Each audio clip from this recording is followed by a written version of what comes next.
Hi, welcome back to another episode of Tune In with Gab.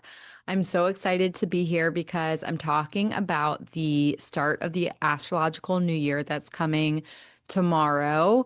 And this is one of the biggest portals of the year and one of the most powerful times to set your intentions and manifestations for the astrological new year from right now until next March. We also have a new moon, and by the time I'm releasing this episode, the new moon has happened and it's in Pisces. It happened Wednesday night. And the new moon in Pisces is such a big emotional clearing right now because so many of us are releasing a lot from last year still. And anything that's lingering is going to come up. You maybe have felt restless, tired into today and into the weekend because it's a lot. Give yourself time to rest, salt baths, grounding in nature. I know in Chicago it's supposed to be in the 70s, great weather, so get outside and just slow down. I'm feeling right now so many people are fighting this or feeling the heaviness, feeling the tiredness, and it's just so important to move slowly so you can clear. And I'm getting that if you fight it, you might get sick. Accidents are more prone because you're fighting what's meant to happen.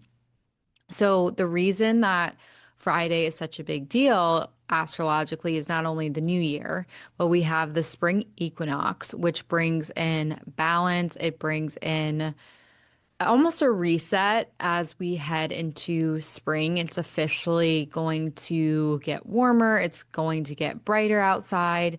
Yes, if you're in Chicago or on the East Coast or where it snows, you might have one or two more snows, but the warmer days are going to become more common and the days are going to get longer. We're moving into spring officially.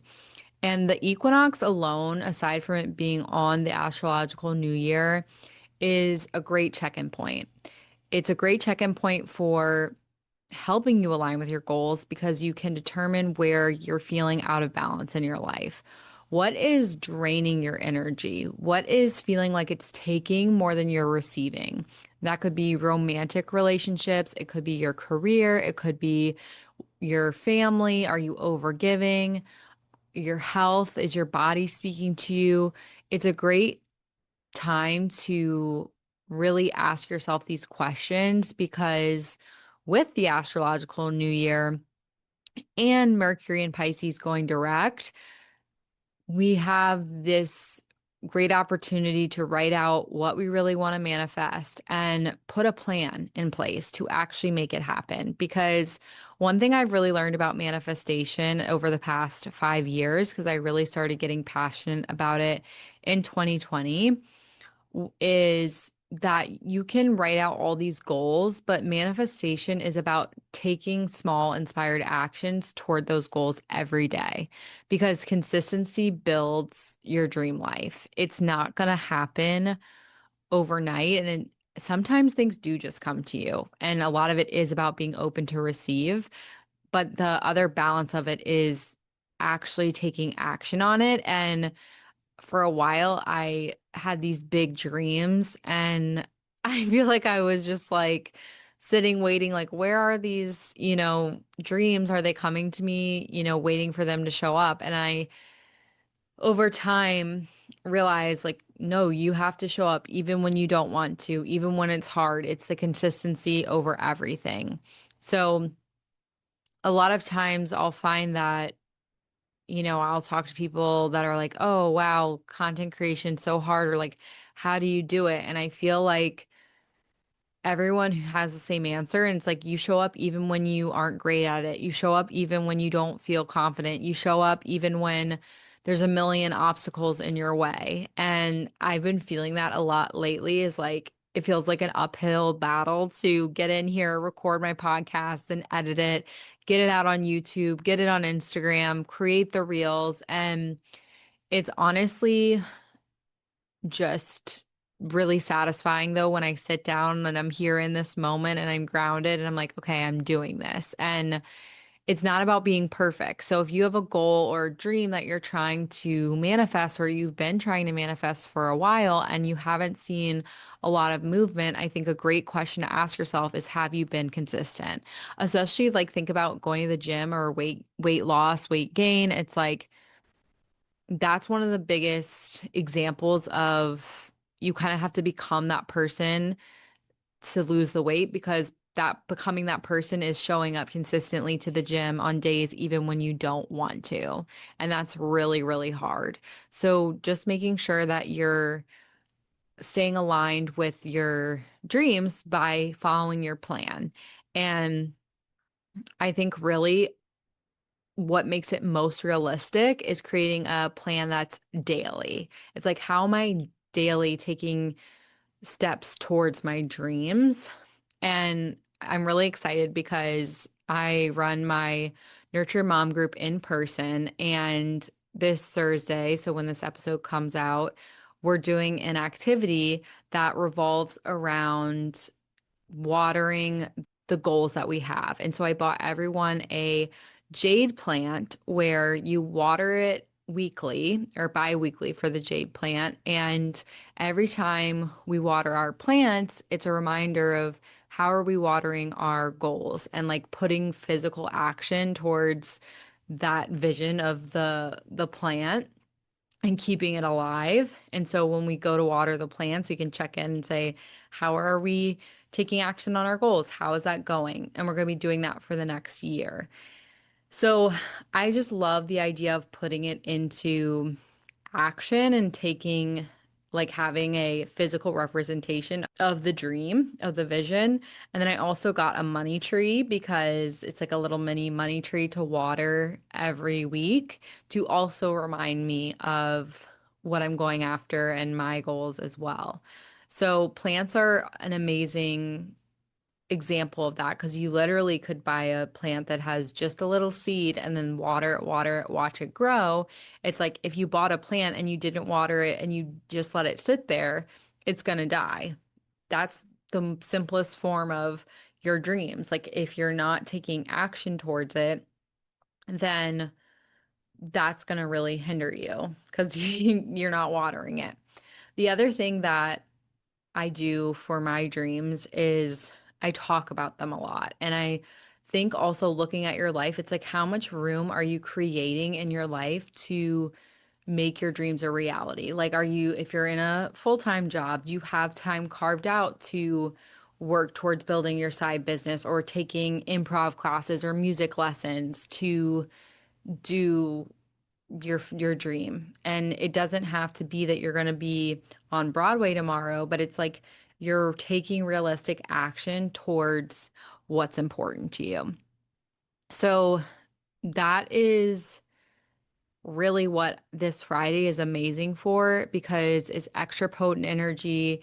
It's really, really strong for exactly what I'm talking about, where your manifestations can come true very quickly if you get really clear on them, but you need time to get clarity. Mercury also goes direct in Pisces, and I keep hearing this phrase, the fog is lifting, where you've maybe been questioning something or things haven't been clear, and that's where there, things are becoming clear. You might get a revelation or realization, oh, I actually want to go this direction, or clarity on what's really important to you or how you want to set up your life.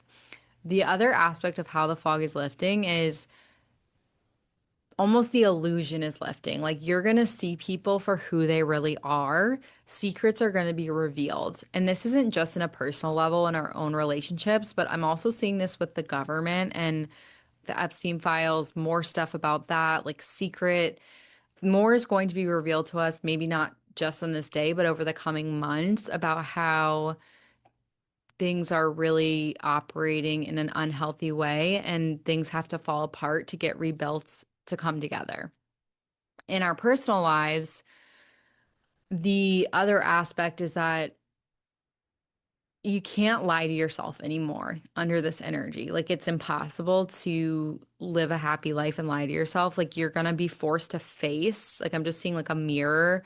you're going to be forced to face things that you don't want to face. And you can't avoid the emotional work. So anyone who chooses to stay stuck in this energy is going to feel like they're fighting the current. They're pushing off. Like I'm just seeing fighting the current. You're going to stay stuck. You're going to basically drown in your emotion and your pain because you're not facing it. And I see a lot of people doing that with substances like alcohol, drugs, running from the emotions and numbing the pain and drowning it out. And that's really painful for a lot of people.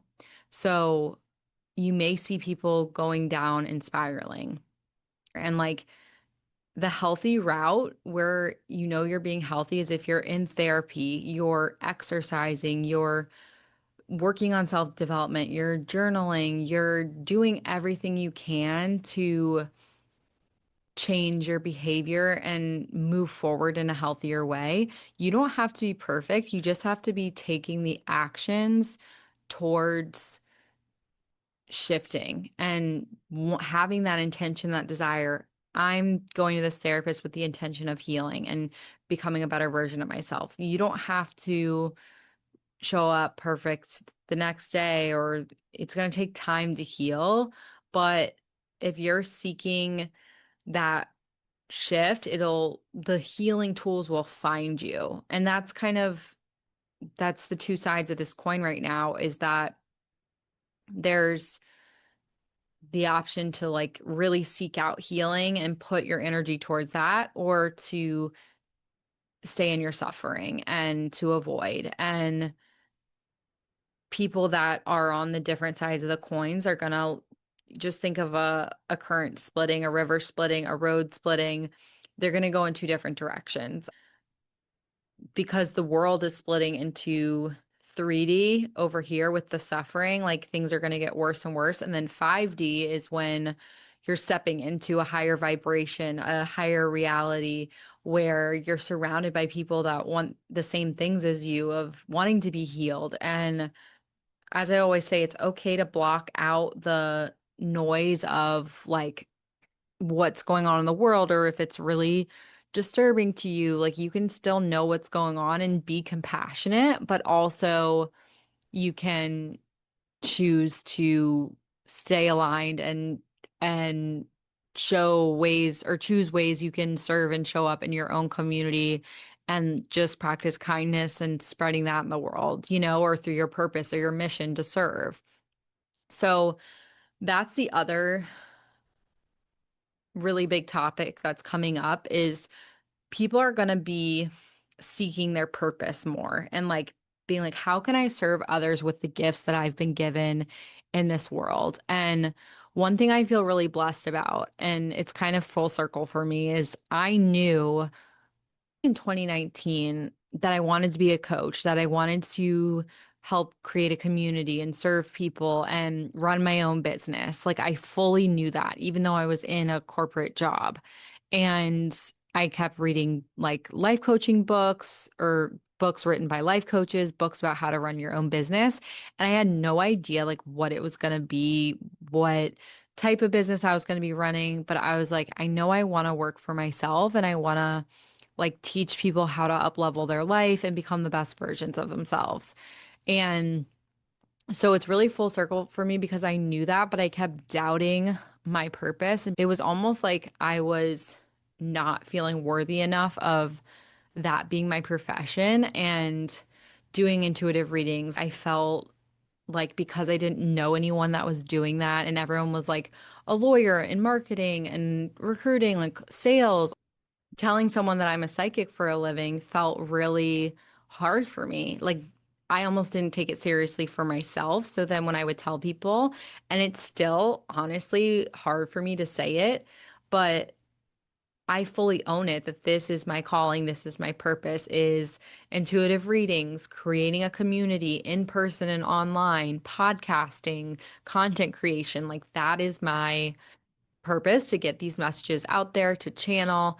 And I feel so lucky to be able to help others find their purpose.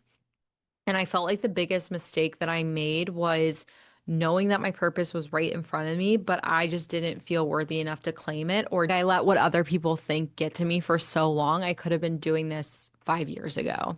And so don't let that happen to you. Please. Like, if you feel called to do something and you're doubting yourself, let this be your sign that you are meant to do that. And it's your calling is calling you for a reason because you were put on this earth to pursue it. And we're entering this time in the world where we need as many people as possible serving from that place of fulfillment and calling versus and purpose versus sitting at a desk working for someone else that they're like, I have to make money, but I'm so miserable and selling my soul. And I think there's a happy medium to that. Like, you don't have to quit your job tomorrow. I always say that, but it's like, this goes back to what I was saying earlier is what steps are you taking every day to pursue that calling or fit it in your life and see where it takes you. But you have to trust that you can't ignore that voice that's calling you, that's inspiring you to go after what you want. I'm going to pull a card for our closing, and this is the Rose Oracle deck I'm shuffling right now. And I love the Rose Oracle deck because it's about, I feel like if I'm like wanting to slow down or take care of myself, it's like very feminine energy, which definitely fits the Pisces new moon. And it's all about slowing down. And so let's pull this card. Divine plan, wisdom, intelligence within destiny. This is the Sophia card. And it has the stars mapped out. So right now, I love that I pulled this card. The message coming through is that you're exactly where you're meant to be. And especially if you're listening to this episode, your destiny is calling you and you're aligning to your highest path. So you can't ignore that anymore. And you have to let go of those things that you may be scared to let go of, whether it's comfort or stability. It's part of your destiny, whatever leaves. And this next year, this astrological new year, is all about aligning with destiny. So I hope that message finds you well. And I will see you next week for another episode of Tune In with Gab.